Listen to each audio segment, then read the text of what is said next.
Hidden Figures: The True Story of Four Black Women and the Space Race. Dorothy Vaughan, Mary Jackson, Katherine Johnson, and Christine Darden were good at math. Really good. In 1943, the United States was at war, World War II. Dorothy Vaughan wanted to serve her country by working for the National Advisory Committee for Aeronautics, the government agency that designed airplanes. Having the best airplanes would help America win the war. Making airplanes fly faster and higher and safer meant doing lots of tests at the agency's Langley Laboratory in Hampton, Virginia. Tests meant numbers, numbers meant math, and math meant computers. Today, we think of computers as machines, but in the 1940s, computers were actual people like Dorothy, Mary, Katherine, and Christine. Their job was to do math. Because Dorothy was black and a woman, some people thought it would be impossible for her to get a job as a computer. She lived in Virginia, a southern state, where laws segregated or kept apart black people and white people. They could not eat in the same restaurants. They could not drink from the same water fountains. They could not use the same restrooms. They could not attend the same schools. They could not play on the same sports teams. They could not sit near each other in a movie theater. They could not marry someone of a different race. But Dorothy didn't think it was impossible. She was good at math, really good. She knew she was the right person for the job. She applied, and the laboratory offered her a position as a computer.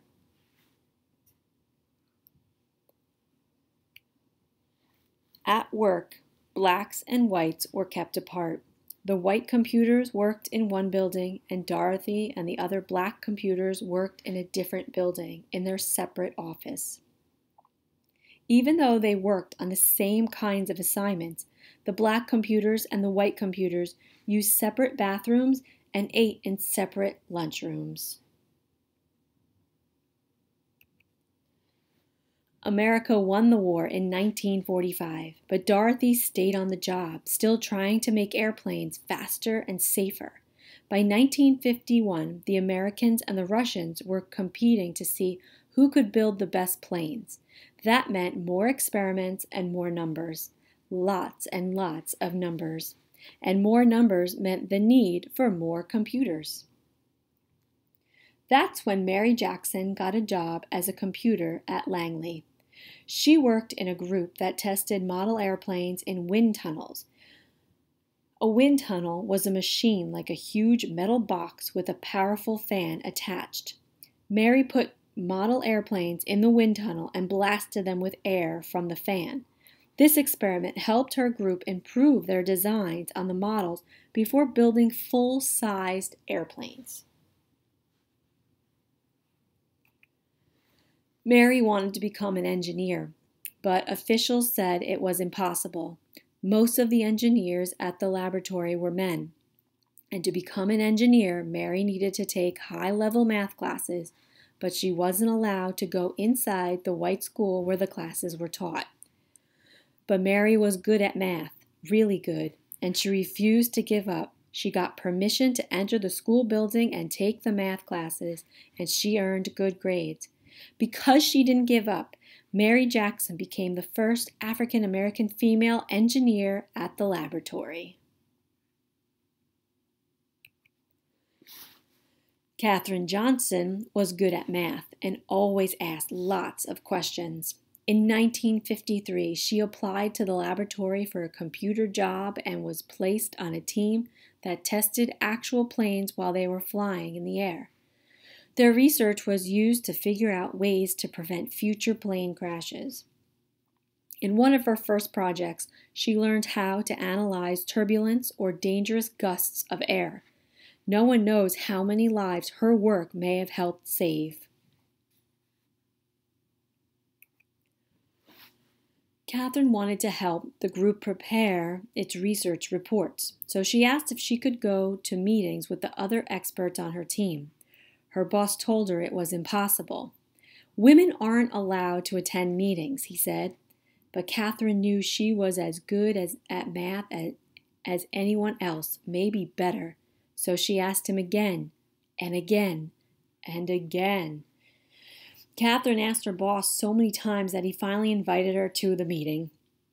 Catherine was good at math, really good, and because she fought to be treated the same as men, she became the first woman in her group to sign her name to one of the group's reports. In the 1950s, the Langley Laboratory bought a machine computer that could do math faster than the human computers. At first, these machines made mistakes. Dorothy learned how to program the machines so that they got the right answers. She taught the women in her group how to program the computers too. In 1957, Russia launched a satellite known as Sputnik into orbit around the Earth. The United States started building satellites to explore space too. For years, the laboratory had used math to design airplanes. Now it would need math to create spaceships as well.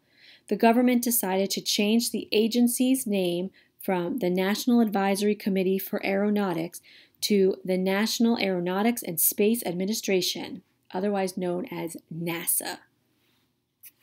In 1961, President John F. Kennedy told Congress, "I believe that this nation should commit itself to achieving the goal before this decade is out of landing a man on the moon and returning him safely to Earth." A man on the moon! But the first step to getting a man on the moon was to send an astronaut around the Earth. NASA was going to need to hire more space experts and more people who are really good at math. Really good. The people at the laboratory had to work together from morning to night to figure out how to send astronaut John Glenn into space and bring him back home to Earth safely. Katherine Johnson knew she could use math to help. "Tell me where you want his spaceship to land, and I'll tell you where to launch it," Katherine told her boss.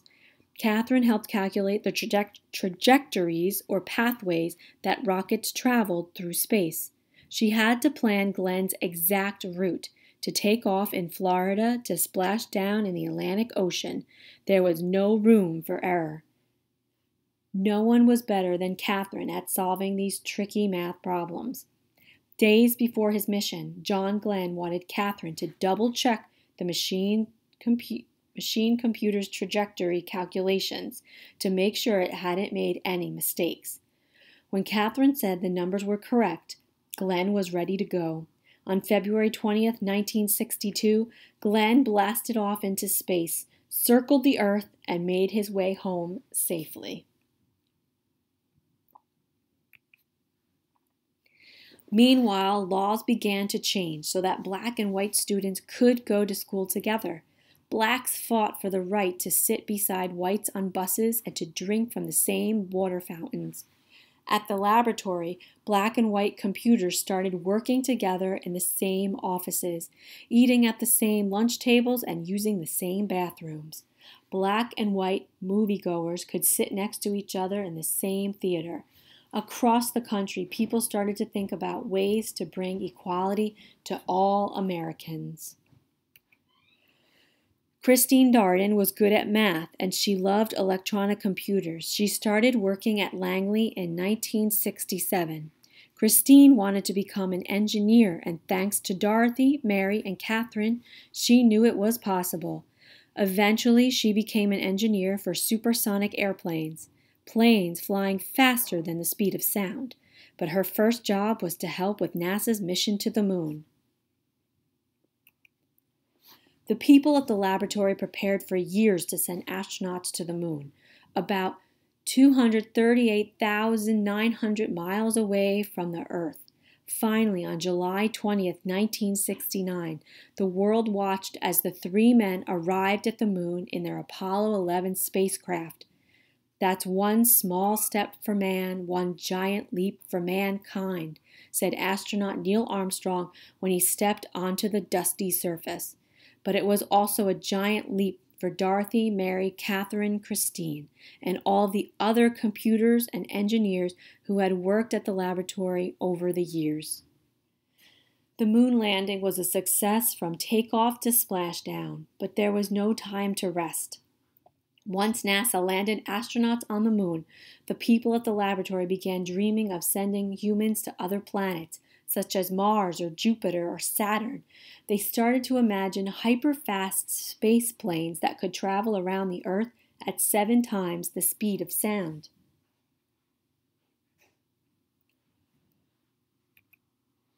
The next adventure wouldn't be easy and would require lots of tests and lots more numbers. But Dorothy, Mary, Catherine, and Christine knew one thing. With hard work, perseverance, and a love of math, anything was possible.